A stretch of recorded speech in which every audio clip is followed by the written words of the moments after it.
Baik, Assalamualaikum warahmatullahi wabarakatuh. Salam sejahtera bagi kita semua. Saya akan menjelaskan tentang materi pengelolaan bisnis dalam mata kuliah kewirausahaan. Dalam pengelolaan bisnis, pada dasarnya ada banyak hal untuk merintis usaha baru. Bagi seorang wirausahawan, merintis usaha baru menentukan pengetahuan dasar tentang wirausaha itu sendiri, di mana pengetahuan dasar itu bisa digali dari banyak hal yang uh, yang akan muncul dari semua hal, dari semua latar belakang. Masalah pertama yang muncul ialah menentukan bisnis apa yang cocok. Kemudian dari semua itu akan timbul bagaimana menentukan konsep dan lain sebagainya. Hasil penelitian dari sumber inspirasi dalam menentukan pilihan usaha menunjukkan bahwa dalam persentase 43% sumber inspirasi berasal dari pendidikan dan pengalaman kerja, di mana persentase ini dia bersumber pada pendidikan, latar belakang pendidikannya yang mungkin bisa mendasari dia membentuk atau merintis usaha baru. Kemudian pengalaman kerja mungkin ada satu pandangan tertentu tentang bisnis yang dia bangun dari pengalaman kerja sebelumnya. Kemudian 46%-nya adalah dari hobi. Tidak menutup kemungkinan hobi-hobi yang kadang mungkin yang tidak pernah kita ketahui itu bisa menjadi ladang rezeki kita, itu bisa menjadi satu satu keuntungan tersendiri kalau kita bisa mengetahui ternyata hobi kita itu bisa dijadikan bisnis baru. Kemudian yang terakhir 11% bersumber dari melihat peluang pasar.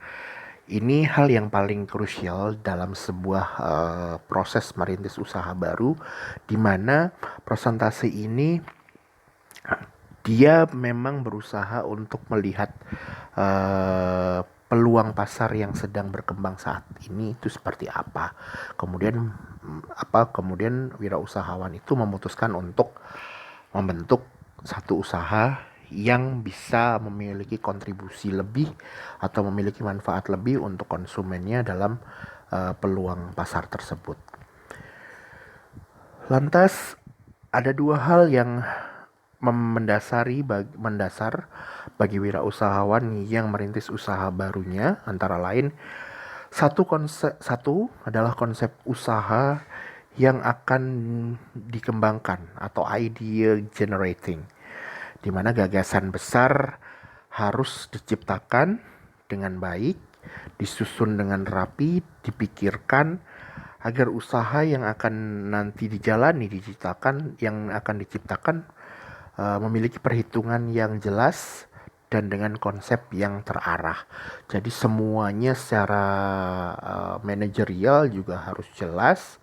Kemudian polanya seperti apa, namanya seperti apa, kemudian semua strateginya seperti apa harus sudah dipikirkan dari sejak awal. Lalu yang kedua adalah peluang pendapatan, opportunity recognition, di mana pengusaha dapat melihat peluang usaha yang dapat dioptimalkan dengan baik. Misalnya dengan melihat indeks produksi, peluang usaha baik dari sektor makanan, minuman, atau sektor pakaian dan lain sebagainya. Pengembangan ini harus bisa dilakukan untuk melihat bagaimana kira-kira keuntungan yang akan diperoleh. Kemudian bagaimana prediksi pendapatan atau istilahnya satu modal yang yang perlu didapatkan untuk mendasari usaha yang baru diciptakan tersebut. Kemudian membuka usaha. Dalam merintis usaha, salah satunya tadi adalah bagaimana melihat peluang pendapatan. Itu juga dilihat dari dalam segi yang berbeda. Bagaimana membuka usaha Jadi dilihat dari tantangan dan strateginya. Adapun strategi dalam membuka bisnis baru adalah miliki peluang usaha yang sangat solid, miliki peluang usaha yang sangat solid. Artinya di sini kita harus punya sinergi yang kuat antara peluang usaha yang memang baik untuk kita dan memang benar-benar bisa kita lakukan. Itu baru akan bisa dikatakan solid. Artinya punya relevansi antara usaha baru yang dibuat, yang diciptakan, dengan kemampuan kita untuk merintis usaha tersebut. Kemudian, miliki kemampuan dalam bidang usaha terkait. Jadi, kemampuan yang ada dari peluang yang sudah ada, kemudian ada kepercayaan diri yang kuat untuk bisa menciptakan usaha baru tersebut, memiliki pandangan yang luas tentang peluang usaha yang baik untuk usaha barunya, dan harus memiliki kemampuan khusus di bidang usaha yang sedang dirintisnya. Jadi kualitas diri seorang wirausahawan itu juga harus dimiliki untuk digali terus-menerus, mulai dari inovasinya, kreativitasnya, pandangannya tentang semua peluang usaha yang akan dia bangun seperti apa. Kemudian lakukan pendekatan yang tepat dalam menjalankan usaha. Artinya pendekatan di sini adalah wirausahawan harus mampu masuk ke dalam ruang lingkup usaha itu sendiri secara internal dan eksternal. Artinya juga tahu kondisi sesungguhnya di luar sana, di luar bisnisnya, bahkan di dalam bisnisnya itu sendiri seperti apa keadaan secara manajerialnya, kemudian mulai dari pendapatan terkait dengan keuntungan, kerugian dan lain sebagainya, semua itu harus bisa dilihat secara mendasar dan lebih detail. Kemudian miliki dana yang cukup untuk memulai dan mengoperasikan usaha tersebut hingga dapat berdiri sendiri. Hal ini yang harus menjadi acuan untuk seorang wirausahawan. Bagaimana caranya membuat bisnis baru itu bukan hanya menguntungkan, bukan hanya bermanfaat, tapi juga harus bisa memiliki perkembangan yang baik. Salah satunya adalah bisa menjadi usaha yang memang benar-benar berdiri sendiri, legal, artinya legal di mata masyarakat dan benar-benar dikenal, kemudian bisa dipertahankan seperti itu. Kemudian dalam merintis usaha baru, wirausahawan juga harus dapat membaca peluang pasar. Mungkin ada pesaing yang telah mengisi peluang tersebut, atau mungkin juga memang peluang tersebut adalah peluang bisnis baru. Nah, pengembangan ini harus dilakukan dengan pendekatan-pendekatan tertentu dan juga harus membekali diri dengan semua informasi tentang peluang pasar saat itu. Porter dalam bukunya mengungkapkan adanya 5 kekuatan peluang yang menentukan dalam sektor industri.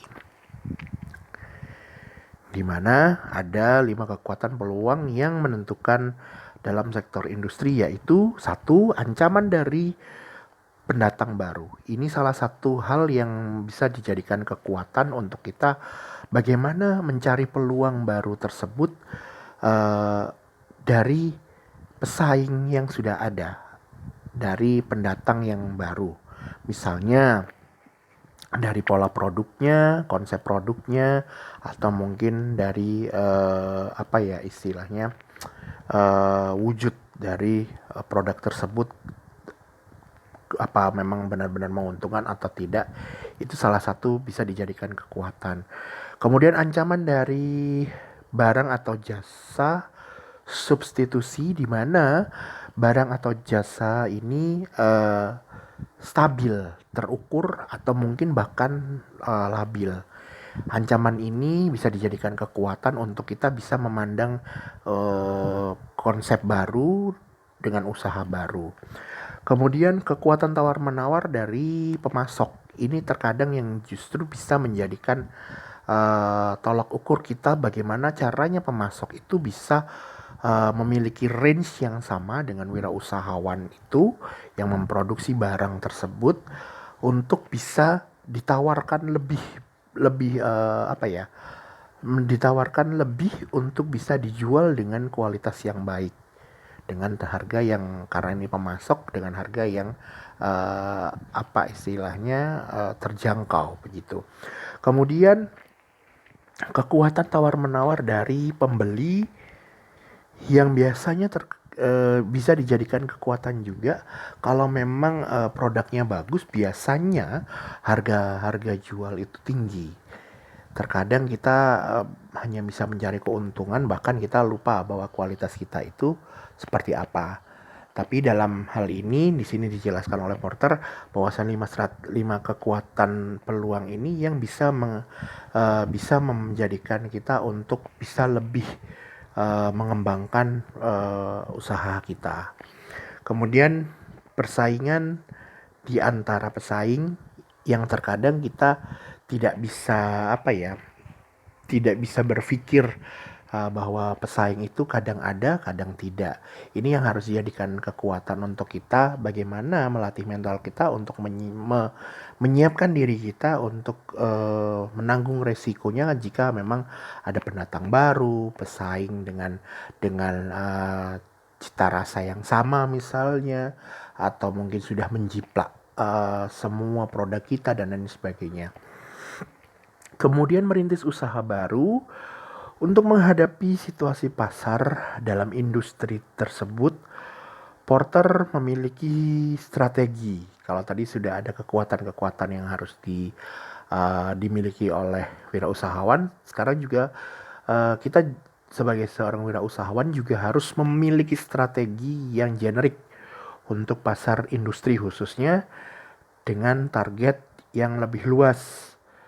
Dapat ditetapkan strategi yang pertama adalah pembedaan produk atau product differentiation, di mana kita harus memiliki strategi untuk meraih perhatian pasar dengan produk kita yang berbeda. Walaupun mungkin secara kasat mata produk kita sama dengan produk hal yang lain, tapi kualitas dan mungkin isi dan istilahnya harga mungkin bisa berbeda. Ini yang selalu ditunggu oleh para konsumen. Citra baru yang ditunggu oleh konsumen. Konsumen akan cenderung mencoba hal baru dan bahkan juga cenderung untuk menyamakan dengan hal yang sudah ada, produk yang sudah ada. Kemudian keunggulan pembiayaan atau cost leadership, di mana keunggulan pembiayaan ini juga harus bisa ditentukan oleh wirausahawan untuk memancing pasar agar tetap menjadi konsumen tetap kita, yaitu dengan bagaimana pembiayaan ini diatur dengan baik agar tidak melampaui kerugian yang terlalu besar. Kemudian fokus pembiayaan atau cost focus, di mana pembiayaan ini diatur dari modal usaha pasti atau dari investasi dari investor-investor yang sudah mau bekerja sama dengan usaha kita, dengan perusahaan kita, yang harus diatur, disusun secara manajemen dengan sebaik mungkin agar semuanya tertata, terstruktur dengan baik dan tidak mengalami kerugian yang besar. Kemudian pembedaan tujuan atau focus differentiation. Focus differentiation ini artinya jangan sampai usaha yang kita rintis, usaha baru yang baru kita jalani, yang baru kita ciptakan, itu memiliki kualitas tujuan yang sama dengan rival kita, dengan pesaing kita. Makanya kenapa seorang wirausahawan harus mampu membuka pikirannya untuk bisa melihat peluang pasar yang baik itu seperti apa. Terus kemudian kebutuhan konsumennya itu seperti apa. Terus kemudian tindak lanjut dari setiap strategi-strategi yang kita ambil itu seperti apa. Kemudian beberapa hal yang harus diperhatikan bagi usaha baru, banyak hal yang harus diperhatikan untuk untuk merencanakan, ya. eh, untuk direncanakan agar dapat berjalan dengan baik, antara lain ialah pemberkasan terkait usaha secara langsung yang melihat atau merujuk pada bidang usahanya, kemudian bentuk badan hukum, tempat usaha, jaminan usaha, organisasi usahanya, dan lingkungan usaha. Wirausahawan juga harus memikirkan tentang pemberkasan terkait usaha secara langsung. Yang pertama biasa dilakukan adalah target marketnya, yaitu diambil dari sisi lingkungan usahanya. Kemudian setelah konsep konsep usaha yang akan dibentuk sudah ada, baru kita memikirkan tentang lokasi usaha yang akan kita ambil itu seperti apa. Jadi kira-kira lokasi ini memang benar-benar menguntungkan atau tidak. Terus kemudian badan hukum yang akan diambil itu seperti apa? Yang akan dijadikan sebagai apa ya istilahnya, payung sebagai lahan usaha kita ini seperti apa. Kemudian jaminan usahanya apa dan organisasi usaha yang dibentuk itu seperti apa. Kemudian yang kedua ada rencana organisasi usaha yang disusun mulai dari sistem usahanya, manajemen usahanya, bidang kerja, dan sistem pengupahan. Dalam hal ini adalah secara struktural, wirausahawan harus sudah menyusun dengan jelas semua sistem perusahaannya. Terus kemudian manajemen yang dibentuk yang akan dibangun seperti apa, baik dari bidang kerja, sumber daya manusianya, dan pengupahannya itu juga harus terstruktur dengan rapi.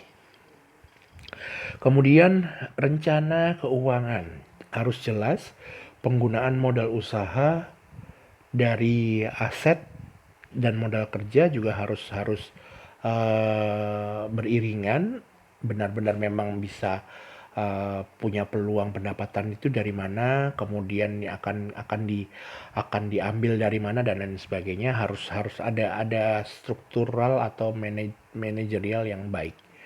Kemudian kebutuhan keuangan dan pemenuhannya seperti apa, dan lain sebagainya.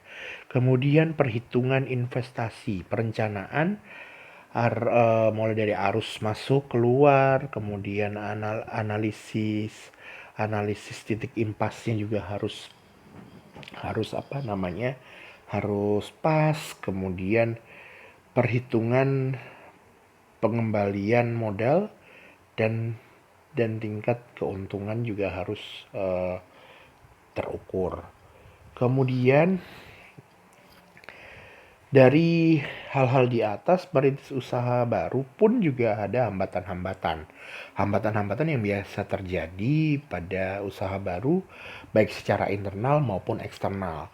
Secara internal, terkadang juga bisa terjadi kurangnya modal, kemudian sulitnya memperoleh informasi pasar karena memang kondisi SDM yang kurang, atau mungkin bisa jadi karena kualitas sumber daya manusianya juga tidak bagus. Terus kemudian manajemen yang kurang tertata dengan baik terkadang bisa memicu terjadinya hambatan yang ada dalam internal. Jadi kadang job list-nya sudah jelas, tapi mungkin dari sisi pengupahannya tidak sesuai, tidak pas dengan kinerjanya, dan lain sebagainya. Kemudian sempitnya peluang pasar, kadang beresiko besar.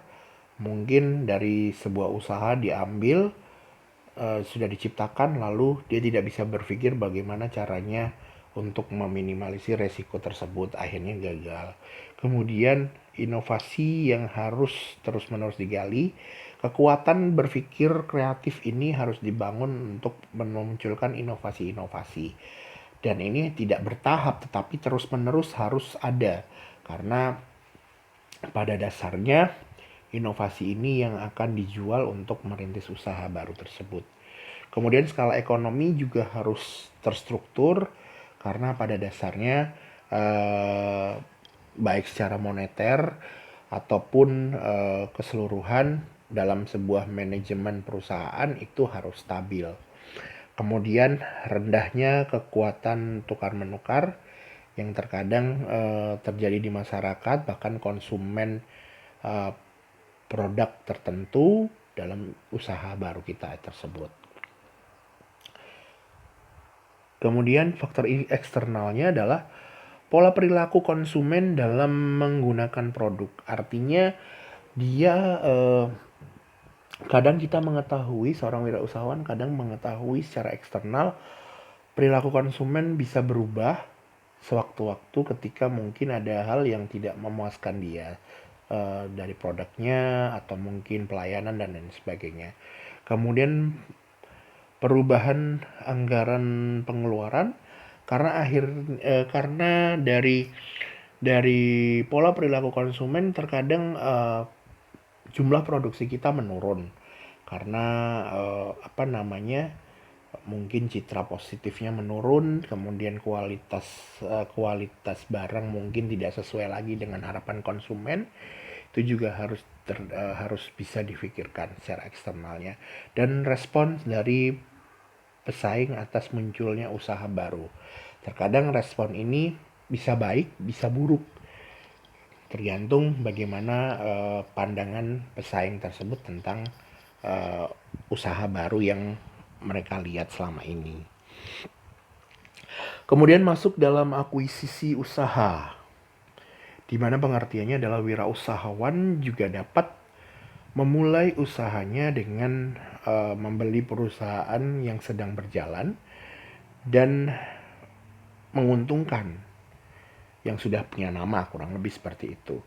Ataupun juga perusahaan yang sedang bermasalah, dalam artian tanda kutip perusahaan yang sudah terkenal, berkembang, tetapi dia punya masalah internal atau eksternalnya, seperti itu. Ini kita sebagai wirausahawan boleh melakukan hal ini. Jadi tidak melulu harus berpikir bagaimana merintis usaha baru, benar-benar memang pure dari usaha baru, dari kreasi kita sendiri, dari pemikiran kita sendiri, tidak harus seperti itu. Kemudian menjadi mitra usaha. Menjadi mitra usaha di sini wirausahawan juga dapat dilakukan, wirausaha juga dapat dilakukan dengan pola kerjasama.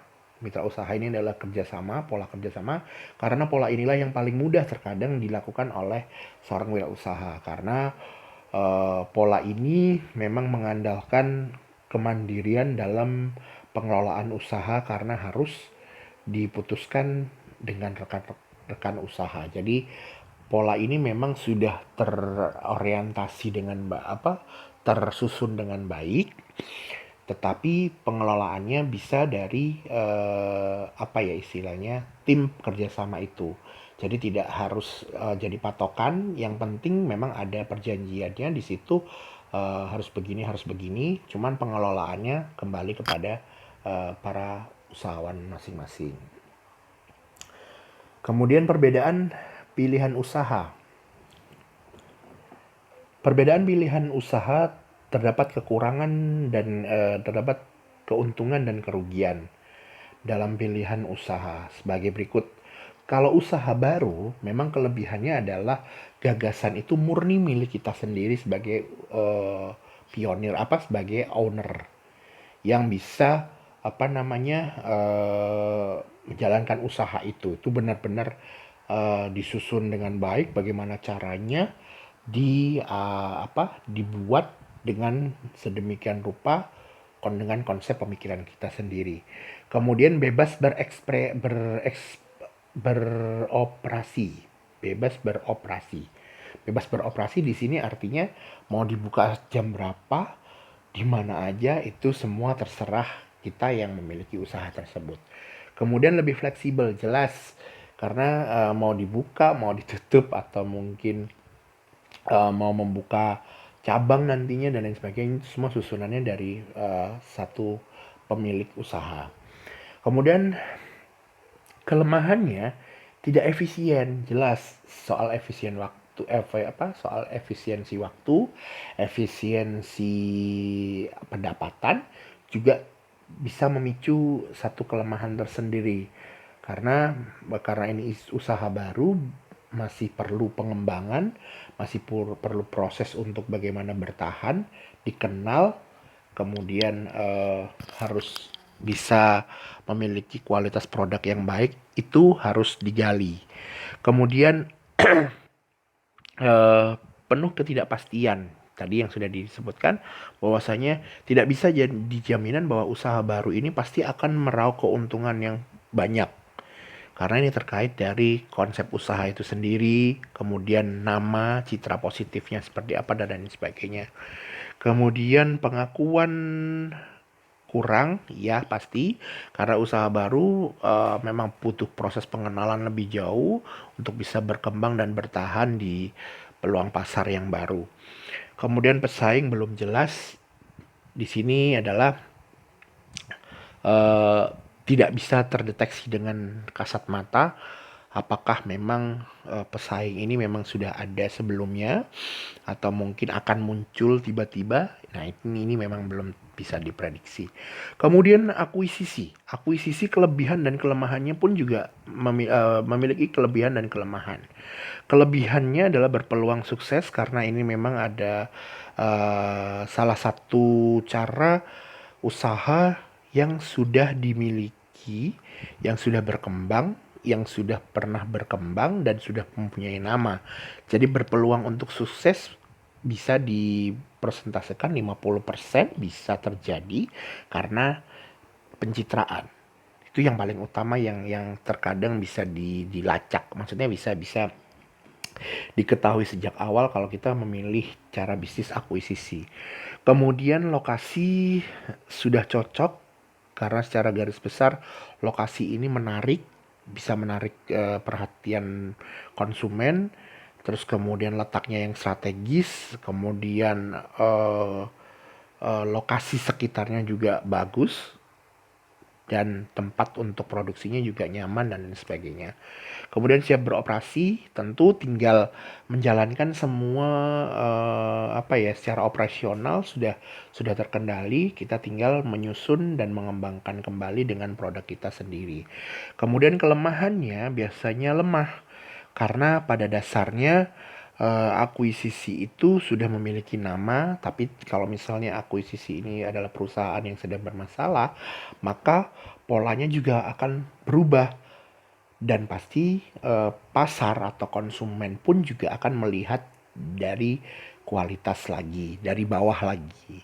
Kemudian peralatan ini tidak efisien, jelas, karena akuisisi juga harus punya recovery tersendiri untuk menjalankan usaha barunya, walaupun namanya sudah dikenal konsumen, dikenal pasar, namun karena ada pemilik baru dan produk yang harus dihadirkan itu memang baru, jadi harus memerlukan tahapan peralatan, dan kualitas harga pun juga semakin meningkat untuk meraup keuntungan sementara untuk modal usaha yang harus diputar. Kemudian sulit berinovasi, jelas karena ini patokan, karena akuisisi adalah dengan nama perusahaan yang lama yang sudah ada walaupun bermasalah, kita tidak bisa serta-merta langsung mengubah image konsumen untuk membeli produk kita dengan kualitas perusahaan yang baru, tidak bisa. Jadi itu semua berproses. Kemudian kerjasama, kelebihannya adalah berpengalaman karena memang kualitasnya sudah teruji, jadi pasti secara mitra usaha ini punya dasaran hukum, dasaran perjanjian yang jelas. Kemudian merek sudah dikenal. Bedanya dengan akuisisi, kalau kerjasama ini lebih pada produk. Jadi produk yang sudah punya nama, yang sudah melambung, yang akhirnya secara produksi dikenal oleh konsumen. Kemudian kelemahannya ketergantungan ketergantungan kepada rekan kerja itu sangat tinggi. Artinya semua peluang-peluang usaha yang diambil itu mencakup kondisi kerjasama yang ada seperti itu. Jadi tidak bisa mengambil keputusan secara sepihak.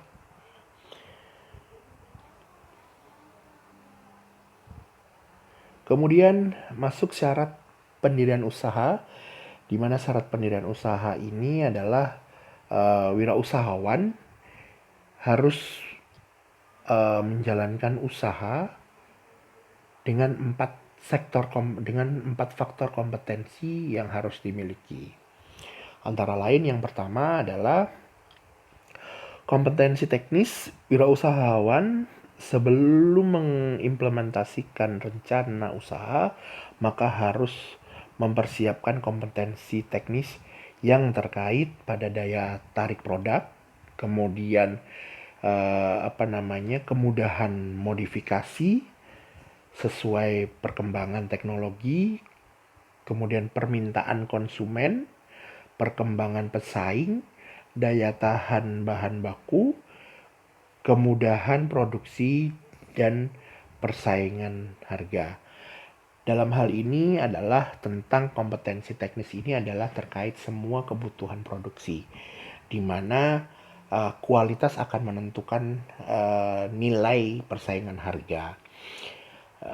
Kualitas produksi yang akan diambil dalam suatu produk dalam sebuah usaha itu harus dilihat dari mulai bentuk packaging, terus kemudian nama yang mungkin bisa diingat oleh semua para konsumennya, kemudian isi, kemudian mungkin hal yang berbeda dengan produk yang sama pada umumnya itu seperti apa. Dari segi produksi yang harus diambil secara merata dalam kompetensi teknis ini. Kemudian yang kedua adalah kompetensi pemasaran. Wirausahawan baru membutuhkan informasi tentang pasar karena pemasaran bertujuan untuk memenuhi permintaan konsumen. Sebab itu, kompetensi pemasaran tersebut dibutuhkan untuk memilih produk yang dapat dijual, menerapkan teknik pemasaran yang lebih baik, dan merencanakan sasaran yang realistis. Jadi dalam hal ini kompetensi pemasaran, wirausahawan harus memikirkan bagaimana cara pola komunikasi pemasarannya, kemudian bagaimana cara bisa meraih perhatian konsumen untuk bisa terus menjadi pelanggan setia dari produk kita. Kemudian harus bisa menerapkan perencanaan pemasaran yang baik dari mulai target marketnya, kemudian lokasinya, kemudian dari segi bagaimana pemasarannya, dalam bentuk apa, dan lain sebagainya. Kemudian yang ketiga adalah kompetensi finansial. Kompetensi ini diperlukan dalam menentukan sumber daya finansial yang diperlukan guna mencapai tingkat kegiatan tertentu dan laba yang bisa diharapkan. Artinya, wirausahawan juga harus membentuk satu pendirian usaha dengan kompetensi finansial yang mumpuni. Kita jangan sampai mendirikan usaha dengan tingkat kerugian yang tinggi. Kita harus bisa membaca peluang tersebut untuk kemudian dikembangkan dan dipertahankan agar bisa mencapai laba yang baik dan teratur atau stabil. Kemudian kompetensi relasional, setiap bisnis usaha membutuhkan orang-orang dengan berbagai jenis kemampuan untuk dapat bekerja sama untuk mencapai tujuan organisasi. Teknik dengan hubungan dengan pihak lain, termasuk dengan keterampilan yang dibutuhkan dalam penerapan usaha baru yang efektif, serta relasi pengembangan usaha tersebut. Dalam hal ini, kompetensi relasional ini adalah menjaring relasi yang kuat. Artinya tidak menutup kemungkinan seorang wirausahawan harus bisa lebih friendly terhadap lingkungan sekitar untuk sebagai tolak ukur pendekatan terhadap kualitas produknya, kemudian terkait dengan manajemen perusahaannya, tentang nama baik produknya, dan lain sebagainya. Kemudian pemilihan bentuk badan usaha. Di sini ada beberapa bentuk usaha. Pemilihan bentuk badan usaha, suatu organisasi atau badan usaha yang mengelola faktor-faktor produksi untuk menghasilkan barang atau jasa yang biasa disebut badan usaha.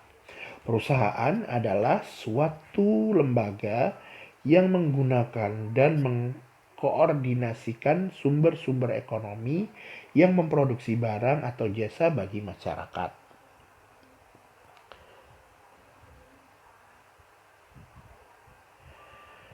Badan usaha dalam rumah tangga ekonomi yang bertujuan mencari laba dengan menggunakan sejumlah modal dan tenaga kerja. Jadi, badan usaha merupakan kesatuan yuridis dan ekonomis suatu bentuk organisasi perusahaan. Jadi, dengan kata lain, bahwasannya bentuk badan usaha ini harus ada lembaganya. Artinya perusahaannya juga harus jelas dan yang menaungi secara hukum baik secara hukum dan manajemen dalam ekonomisnya juga harus ada. Pengelompokan bentuk badan hukum perusahaan, ya.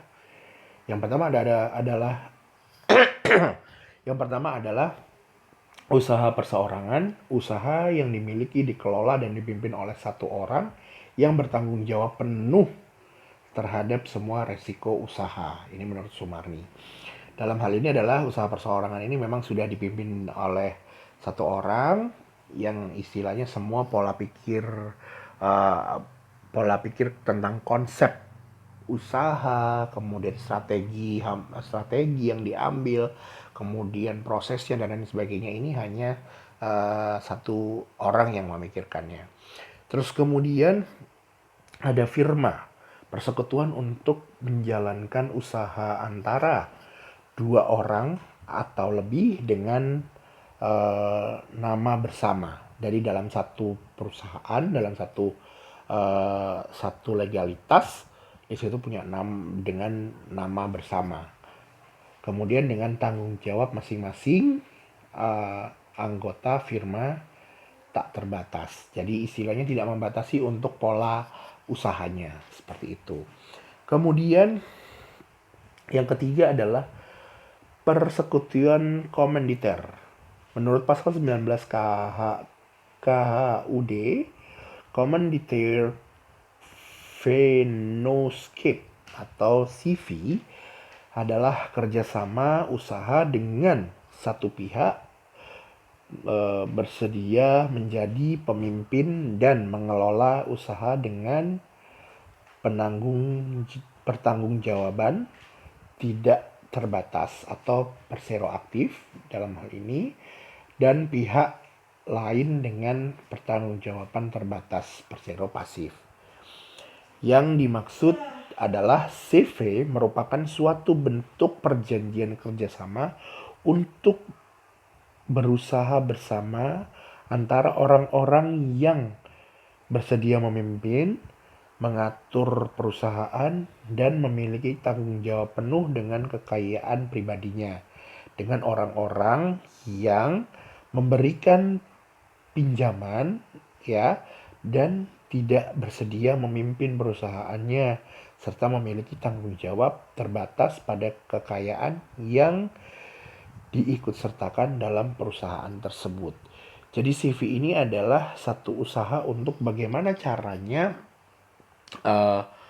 dalam satu pihak ada yang memimpin perusahaannya dengan pengelolaan dengan kekayaannya secara pribadi dengan orang yang tidak mau seperti itu. Artinya hanya cukup hanya cukup memberikan pendanaan, pinjaman begitu untuk modal usaha, tapi tidak mau memimpin. Secara garis besar adalah salah satunya seperti perseroan terbatas, di mana usaha ini merupakan kumpulan orang-orang yang diberikan hak dan diakui oleh hukum untuk menjalankan usaha dan mencapai tujuan usaha.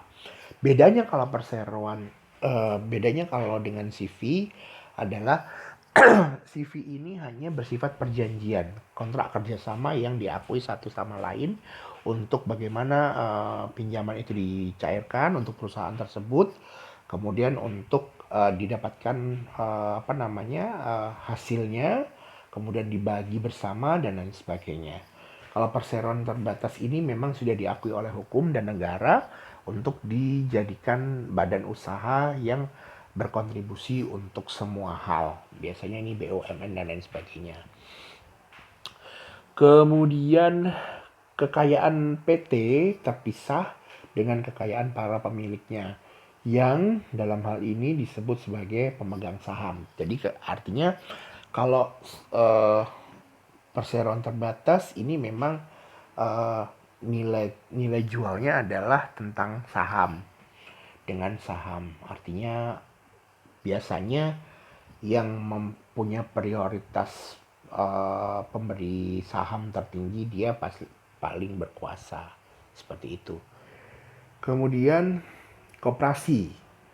Berdasarkan Undang-Undang Nomor 25 Tahun 1992 pada pasal 1 ayat 1 dinyatakan bahwa koperasi adalah badan usaha yang beranggotakan orang-orang atau badan hukum koperasi dengan landasan kegiatannya berdasarkan prinsip koperasi sekaligus sebagai gerakan ekonomi rakyat yang berdasar asas kekeluargaan. Jadi koperasi ini tidak bersifat mengikat, tetapi semuanya secara demokrasi diatur secara hukum, kemudian dilindungi untuk bersama-sama membuat satu gerakan ekonomi yang bisa menguntungkan rakyat banyak. Seperti itu. Demikian penjelasan tentang ekonomi, tentang pengelolaan bisnis dalam mata kuliah kewirausahaan. Terima kasih. Assalamualaikum warahmatullahi wabarakatuh. Dan salam sejahtera bagi kita semua.